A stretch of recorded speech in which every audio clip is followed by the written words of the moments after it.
কৃষ্ণলীলার সাথে আমরা সবাই পরিচিত।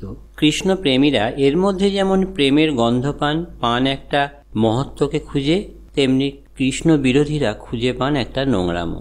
ঘটনা যেটাই হোক না কেন, শাস্ত্রে গোপিনীদের সাথে লীলা খেলাকে একটা বিশেষ মাত্রা দেওয়া হয়। কৃষ্ণপ্রেমীরা মনে করেন আজ 5000 বছর পরেও কৃষ্ণ এখানে লীলা খেলা করেন প্রতিটি রাত্রে।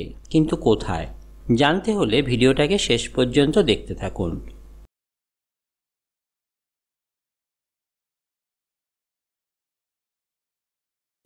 ভগবানের মূর্তির সামনে ভোগ নিবেদন করে প্রতিদিন নিজের হাতে মন্দিরের দরজা বন্ধ করে দেন পুরোহিত। ভক্তদের সামনেই বিশালাকার তালা ঝুলিয়ে দেওয়া হয় বিকাল 5টায়। তারপর চাবি নিয়ে বাড়ি চলে যান মন্দিরের পুরোহিত। পরদিন সকালে তিনি এসেই দরজা খোলেন মন্দিরের। জমায়েত থাকে তার ভক্তরা এবং প্রতিদিনের মতোই অলৌকিক ঘটনার সাক্ষী হন সকলে। ভোগের বেশিরভাগটাই কেউ খেয়ে নিয়েছে। ভোগের সঙ্গে রাখা পানের খিলিটি কেউ চিবিয়ে রেখে দিয়েছে।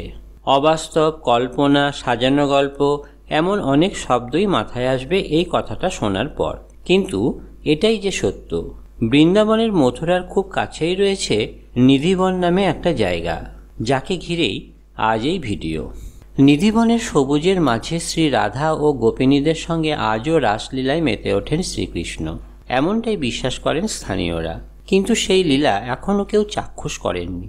আর যারা করেছেন তারা হয় কেউ পাগল হয়ে গিয়েছে, না হয়তো হারিয়েছে দৃষ্টিশক্তি।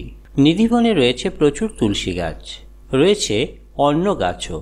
রাত হলেই এই তুলসী ও অন্যান্য গাছগুলোই রূপ নেয় গোপিনীর, আর তখনই কৃষ্ণ নেমে আসেন এই বনাঞ্চলে।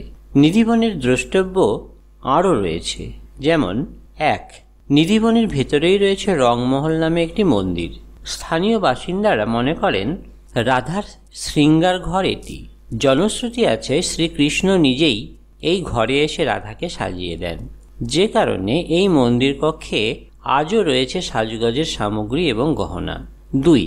উত্তরপ্রদেশের পর্যটন বিভাগের ওয়েবসাইটেও উল্লেখিত রয়েছে এই নিধিবনের কথা।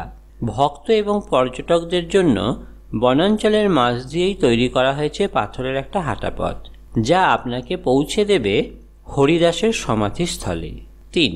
গোপিনীদের জলতৃষ্ণা মেটানোর জন্য শ্রীকৃষ্ণ তার বাঁশি দিয়ে নিধিবনের এক জায়গার মাটি খুঁচিয়ে সেখান থেকে জল বের করেন, যার নাম ললিত কুণ্ড। প্রচলিত আছে এই জল খেয়েই নাকি তৃষ্ণা মেটাতেন গোপিনীরা। প্রসঙ্গত 5000 বছর আগে বৃন্দাবনের এই নিধিবনেই মেতে উঠেছিলেন রাসলীলায় শ্রীকৃষ্ণ এবং গোপিনীরা, যা আজও মানুষ বিশ্বাস করেন। প্রতিদিন রাতেই নাকি শ্রীকৃষ্ণ আসেন এই রাসলীলা করতে তার গোপিনীদের সঙ্গে। এবং সেই বিশ্বাস এতটাই দৃঢ় যে বনাঞ্চলের দিকের দরজা জানলা বিকেল হলেই বন্ধ করে দেন স্থানীয় বাসিন্দারা, কারণ সেই দৈব লীলা দেখলে বিহ্বল হয়ে যাওয়াটাই স্বাভাবিক। প্রিয় বন্ধুরা, এই ছিল রাসলীলার ওপর ছোট্ট ভিডিও। ভিডিওটা যদি আপনাদের ভালো লাগে তাহলে অবশ্যই আপনারা চ্যানেলটির সাথে থাকুন।